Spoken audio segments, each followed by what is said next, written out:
నగరగీతం సంబంధించి మనం ఇప్పుడు చెప్పుకుంటాం. నగరగీతంలో కవి అలిశెట్టి ప్రభాకర్. ఈయన జననం 12/1/1954, మరణం 12/1/1993. జన్మస్థలం జగిత్యాల.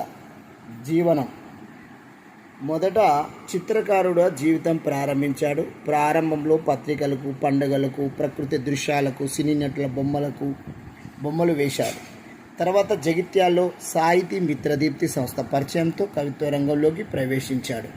1974లో ఆంధ్ర చరిత్ర వారపత్రికలో వచ్చిన పరిష్కారం అచ్చైన ఆయన మొదటి కవిత జగిత్యాలలో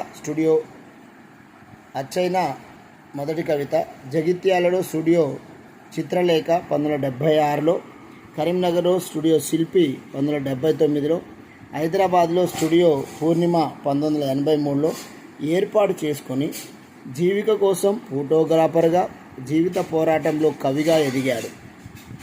ఈనాడు సంపాదన కోసం ఆరాటపడలేదు. తన కళ ప్రజల కోసమే అని చివరి వరకు నమ్మాడు. రచనలు వచ్చేసి ఎర్ర పావురాలు 1978 మొదటి కవితా సంకలనంగా చెప్పుకోవచ్చు. మంటలు జెండలు సురకలు ఇది 1979లో, రక్తరేఖ అనేది 1985లో, ఎన్నికల ఎండమావి 1989లో, సంక్షోభ గీతం 1990, సిటీ లైఫ్ 1992 అచ్చైన కవిత్వ సంకలనాలు. ఆంధ్రజ్యోతి దినపత్రి 6 ఏళ్ల పాటు సీరియల్గా సిటీ లైఫ్ పేరుతో హైదరాబాద్ నగరంపై రాసిన మినీ కవితలతో ప్రఖ్యాతి పొందాడు. శైలి: తన కవిత్వంతో పాఠకుల్లో ఆలోచన దృక్పథాన్ని, సామాజిక చైతన్యాన్ని పెంపొందించిన కవి అలిశెట్టి ప్రభాకర్.